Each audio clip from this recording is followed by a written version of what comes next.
بات آپ سے کہتا ہوں، آپ مجھے بتائیں بہت سارے کافر ایسے ہیں کہ جن کے یہاں دولت ابل رہی ہے، ان کو دنیا میں بظاہر سکون ہے، وجہ اس کا کوئی نہ کوئی عمل ایسا ہے دنیا میں جو بظاہر نیکی کہلاتا ہے۔ اللہ کافر کو بھی نیکی کا صلہ عطا کرتا ہے، اس کی بھی بے شمار مثالیں موجود ہے، بے شمار داستانیں موجود ہے۔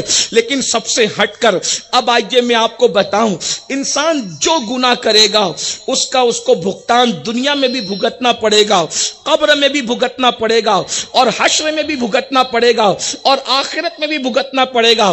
آپ کہیں گے کیا اللہ کریم نہیں؟ بے شک اللہ کریم بھی ہے، رحیم بھی ہے، ستار بھی ہے، غفار بھی ہے، مگر وہ قہار بھی ہے، وہ جبار بھی ہے، وہ غیور بھی ہے۔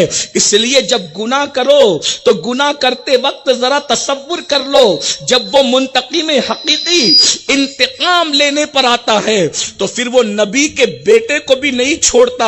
اللہ کے پیغمبر کو کہتا ہے نوح، اپنی ہاتھ کی بنائی ہوئی کشتی میں تم اپنا بیٹا شامل نہیں کر سکتے، اس لیے کہ ہم اس سے ناراض ہیں۔ ذرا غور تو فرمائیں، حضرت نوح کی بنائی ہوئی کشتی میں خود کا بیٹا نہیں بیٹھ پا رہا ہے، یہ غیرت ہے، غیرت۔ اور اصحاب کہف کا کتا جنت کا دولہا بنایا جا رہا ہے، یہ رحمت ہے، رحمت۔ اگر رحمت کرنے پر آتے ہیں تو کتے کو بھی جنتی کر دیتے ہیں، اور غیرت کرنے پر آتے ہیں تو نبی کے بیٹے کو بھی جہنم کا ایندھن بنا دیتے ہیں۔ اس لیے انسان کو بہت سوچ سمجھ کر زندگی گزارنا چاہیے۔ اپنی گفتگو کو سمیٹتے ہوئے یہ بات یاد رکھنا، اللہ کے عذاب کو کوئی برداشت کرنے کی طاقت نہیں رکھتا۔ اگر اللہ اپنا عذاب پہاڑوں پر نازل کر دے تو پہاڑ بھی پگھل جائیں، پہاڑ بھی برداشت نہیں کر سکتے۔ میرے بھائیوں، یہ ٹینشن کیا ہے؟ یہ اللہ کے عذابوں میں سے ایک عذاب ہے۔ اسی طرح میاں بیوی میں اختلاف کیا ہے؟ یہ اللہ کے عذابوں میں سے ایک عذاب ہے۔ 99% لوگوں کے ساتھ یہی ہے، 1% لوگوں کا معاملہ الگ ہو سکتا ہے، آزمائش کے طور پہ، امتحان کے طور پر، کسی حکمت کے طور پر، لیکن میں اکثریت کی بات کر رہا ہوں۔ آئیے اب گفتگو کا رخ موڑتے ہوئے خدا کے عذاب کی شکلیں کیا ہے تھوڑا سا اس کو محسوس کر لے۔ دنیا میں میں نے اشارہ کر دیا، اب ذرا قبر کی طرف چلتے ہیں۔ دنیا میں تو یہ ہے، ٹینشن ہے، بیماریاں ہیں، بچیوں کو رشتے کا نہ آنا ہے۔ لوگ کہیں گے ایسا بھی ہے؟ میں کہتا ہوں ہاں، اگر نیکی کرو بچیوں کے رشتے چل کر آئے۔ آپ دیکھو آج سے 50 سال پیچھے جاؤ، بچی بالغ بھی نہیں ہوتی تھی، رشتوں کی قطار لگتی تھی۔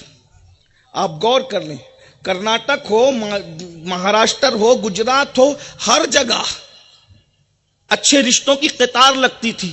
ابھی کیوں نہیں؟ لڑکے بھی موجود ہیں، ایسے نہیں کہ نہیں ہیں، لڑکیاں بھی موجود ہیں، لڑکے بھی پریشان، لڑکیاں بھی پریشان۔ راتیں کیسے گزار رہے لڑکے، لڑکیوں کی راتیں کیسی گزر رہی ہے، رشتے کیسے آئیں؟ آپ کہیں گے کیا نیکی کی وجہ سے رشتے آتے ہیں؟ ایک مثال دے دوں آپ کو، سمجھ میں آ جائے گی بات آگے بڑھانے سے پہلے مثال۔ سیدنا فاروق اعظم کا دور خلافت ہے۔ اچھے رشتے دلالوں کی وجہ سے نہیں آتے، اچھے رشتے اعمال اچھے ہونے کی وجہ سے آتے۔ اور اچھے رشتے میری نگاہ میں حویلی والے نہیں ہیں، اچھی رشتے میری نظر میں بلڈنگ والے نہیں ہیں، اچھے رشتے میری نظر میں سفید چمڑی والے نہیں ہیں۔ اچھے رشتے میری نگاہ میں وہ ہے، وہ شوہر جو بیوی کا سکون بن سکے وہ اچھا رشتہ، اور بیوی جو شوہر کے لیے سکون بن سکے وہ اچھا رشتہ۔ ورنہ ناچنے اور کودنے والوں کو دیکھتے ہوئے تم نے بھی اپنا معیار بدل دیا۔ آج کل بلڈنگ چاہیے، مال چاہیے، چاہے سود کا دھندا ہو، چاہے حرام کا دھندا ہو، چاہے کسی کا لے کے ڈبا لیا ہو، سکون کی بات نہیں ہے، اور اسی لیے سب بے سکون ہے الا ماشاءاللہ۔ فاروق اعظم کا دور خلافت ہے۔ ہمارے امیر المومنین، غیظ المنافقین، امام المجاہدین سیدنا عمر ابن خطاب رضی اللہ تعالیٰ مدینہ منورہ کی گلیوں کا دورہ کر رہے ہیں۔ رات کا آخری پہر ہے، ایک بوڑھی عورت کی کپ کپائی ہوئی آواز اچانک اس سناٹے کو توڑتی ہے، اور یوں الفاظ ترتیب پاتے ہیں، بیٹی اٹھو جلدی سے، اس سے پہلے کہ صبح ہو جائے دودھ میں پانی ملا دو۔ دودھ میں پانی ملانے کی بات کسی بوڑھی عورت نے کی، اسی آواز کے مقابلے میں ایک جوان اور خوبصورت آواز ہوا میں تحلیل ہو گئی اور یوں الفاظ ترتیب پائے، امی کیا تم بھول گئی امیر المومنین نے دودھ میں پانی ملا کر بیچنے سے منع کیا ہے۔ فوراً بوڑھی آواز پھر نکلتی اور بات یوں آگے آتی ہے، ارے امیر المومنین تو سو رہا ہوگا، اس کو کیا خبر کہ ہم کیا کر رہے ہیں۔ لیکن جوان بچی کی طرف سے جواب جاتا ہے، امی اگر امیر المومنین سو گیا تو کیا ہوا، امیر المومنین کا خدا اور ہمارا خدا وہ تو جاگ رہا ہے، وہ تو دیکھ رہا ہے، ہمیں امیر المومنین سے زیادہ اللہ سے ڈرنا چاہیے کیونکہ اللہ ہمیں دیکھ رہا ہے۔ یہ بات سننی تھی، امیر المومنین کی آنکھوں میں آنسو آ گئے۔ امیر المومنین نے وہاں نشان لگا دیا، واپس گھر چلے گئے، بہت متاثر ہوئے اس واقعے سے، اور اس کے بعد آپ نے اپنے بیٹوں کو جمع کیا، میں بوڑھا ہو گیا ہوں، شادی نہیں کر سکتا، بتاؤ تم میں سے کون شادی کرے گا، کون شادی کرے گا؟ اس کے بعد ایک بیٹے نے کہا بابا میں کروں گا۔ فرمایا وہ لڑکی جو اللہ سے رات کی تنہائی میں ڈرتی ہے وہ فاروق اعظم کی بہو بنے گی، بہو۔ اور اس کے بعد پھر کیا ہوا؟ امیر المومنین جس کے گھر تک اس لڑکی کی رسائی نہیں تھی، صرف تقوی نے کہ اللہ دیکھ رہا ہے، اس لڑکی کے گھر سے رشتہ امیر المومنین کے گھر جاتا تو شاید رد ہو جاتا، اس لیے کہ ان کو کوئی جانتا ہی نہیں تھا۔ لیکن فاروق اعظم کے گھر کا، اللہ اکبر، 3 بر اعظموں کا خلیفہ بلا شرکت غیرے خود چل کر رشتہ لے کر کے جا رہا ہے، اور قدرت بتا رہی ہے جو ہم سے ڈر کے گناہ چھوڑ دیتے ہیں، اتنے بڑے لوگوں کو ہم رشتہ لے کر تمہارے دروازے پہ بیٹھ دیتے ہیں۔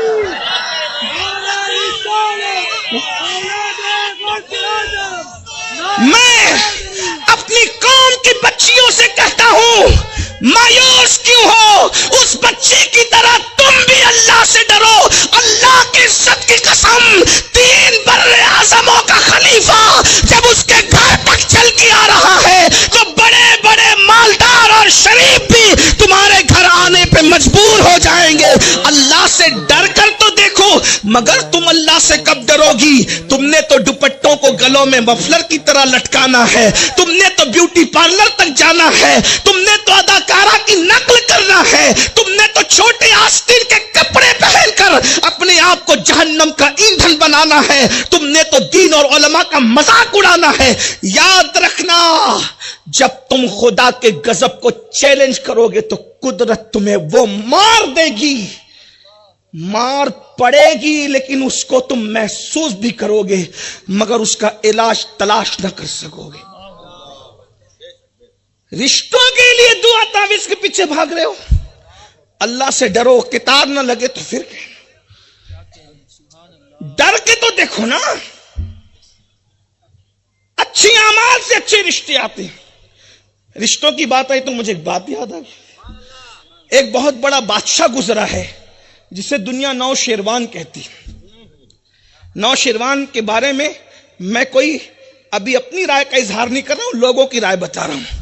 لوگ کہتے ہیں کہ وہ بڑا عادل تھا، نوشیروان بڑا عادل تھا، لوگ کہتے ہیں بڑا مہمان نواز تھا، لوگ کہتے ہیں لوگوں پہ بڑا احسان کرتا تھا، لوگ کہتے ہیں دادا نے نیکی کی، ٹھیک، پوتیوں کو کیا صلہ ملا؟ دادا کی نیکی کا صلہ، دادا کافر ہے دادا، لیکن نیکی کی اس نے جسے لوگ نیکی سمجھ رہے تھے۔ میری بات سمجھ میں آ رہی؟ نوشیروان کا بیٹا یزدجرد کی 3 بیٹیاں، اور یہ تینوں بیٹیاں ایران کی جنگ میں جب ایرانی جنگ ہار گئے تو یہ سب کنیز بنا کر کے مسلمانوں کے ہاتھوں قیدی بن کر مدینہ منورہ میں لائی گئیں۔ سینکڑوں عورتیں تھی جو کنیزوں کی شکل میں موجود تھی، سب کی اور ساری عورتیں بیچ دی گئی، تقسیم کر دی گئی۔ لیکن جب ان 3 لڑکیوں کی باری آئی جو نوشیروان کی پوتیاں تھی تو سیدنا فاروق اعظم نے کہا ان کو بھی بیچو، مولا مشکل کشا نے کہا امیر المومنین نہیں، اسلام کا یہ اصول ہمارے آقا نے ہمیں بتایا، اگر کوئی معزز ہے تو اسلام بھی اس کو عزت دیتا ہے، یہ بیچی نہ جائے گی، اور اگر بیچنا ضروری سمجھتے تو پھر مجھے بیچ دے۔ کہا آپ کیا کریں گے؟ آپ تو کبھی دلچسپی لیتے ہیں ان معاملے میں، لیکن آپ دلچسپی لینے کریں گے کیا؟ کہا کروں گا یہ کہ بڑے باپ کی بیٹی ہے، بڑے دادا کی پوتی ہے، یہ دنیاوی اعتبار سے تو ایک میں آپ کے گھر بھی آ دوں گا، وہ عمر کی بہو بنے گی، ایک ابو بکر کے گھر بھی آ دوں گا، وہ ابو بکر کی بہو بنے گی، اور ایک اپنے گھر بھی آ لوں گا، وہ میری بہو بنے گی۔ اور اس کے بعد پھر ہوا یہی، وہ تینوں شہزادیاں ایک محمد ابن ابو بکر کے ساتھ بیاہ دی گئی، صدیق اکبر کی بہو بنی، ایک حضرت عبداللہ ابن عمر کے ساتھ بیاہ دی گئی، فاروق اعظم کی بہو بنی، ایک امام حسین کے ساتھ بیاہ دی گئی، افار مولا علی کی بہو بنی۔ اندازہ فرمائے دادا نے اچھا عمل کیا تھا، بن مانگے اتنے بڑے گھرانے کی بہویں بننے کا شرف حاصل ہو۔ اگر کافر دادا اچھا عمل کرے دنیاوی اعتبار سے تو بن مانگے ایسے گھر کے رشتے نصیب ہوتے ہیں۔ فاروق اعظم کی بہو بننے کا مطلب کیا ہے؟ ارے کوئی ان کا غلام بھی بن جائے تو بیڑا پار ہے۔ دادا کی قسمت دیکھو اور پوتیوں کی قسمت دیکھو۔ اور جو فاروق اعظم کی بہو بنی، عبداللہ ابن عمر کی بیوی، ان سے حضرت سالم پیدا ہوئے، جو حضرت ابو بکر صدیق کی بہو بنی، محمد ابن ابو بکر کے نکاح میں آ کر ان سے حضرت قاسم پیدا ہوئے، اور جو حضرت مولا علی کی بہو بنی اس سے ہمارا امام الائمہ سید سجاد عابد بیمار سیدنا امام زین العابدین کی ولادت۔ البر لا یبلا والذنب لا ینسا والدیان لا یموت۔ نیکی کوئی بھی کرے صلہ تو مل کے رہتا ہے، اور گناہ کوئی بھی کرے سزا تو مل کے رہتی ہے، اس لیے ہو سکے تو نیکی کرو۔ بہنوں سے کہتا ہوں رشتوں کا ٹینشن نہ، ہمیں تو بس فکر ایک ہی کرنی ہے جو ہم نہیں کر رہے ہیں، فکر ایک ہی کر، یار منا لو بس، یار منا لو، خدا کو راضی کر لو، اس کے محبوب کو راضی کر لو۔ ساری چیزیں قدموں میں نہ جائے تو پھر کہنا، ساری چیزیں قدموں میں نہ، رشتے بھی حل ہوں گے، روزی کے مسئلے بھی حل ہوں گے، عزتوں کے مسئلے بھی حل ہوں گے، اولاد کے مسئلے بھی، سب مسئلے حل ہو جائیں۔ بھائیو اس کو راضی کر لو، جس کو دیکھ لو گے اس کی قسمت بدل جائے گی۔ جب تمہاری نظر میں وہ تاثیر ہوگی کہ تم جسے دیکھ لو اس کی قسمت بدل جائے، آپ کہیں گے ایسی بھی ہے نا؟ میں نے کہا یار منا لو۔ کیا آپ کو نہیں پتا ہمارے مرشد میر عبد الواحد بالکرامی رحمت اللہ علیہ سب سنابل شریف میں لکھتے ہیں کہ سرکار غریب نواز اکثر آنکھیں بند کر کے رکھتے تھے، اور جس دن آنکھ کھول کر کسی کو غور سے دیکھ لیتے، آنے والا کوئی بھی ہوتا اللہ اس کو مقام ولایت عطا کرتے۔ نگاہ یہ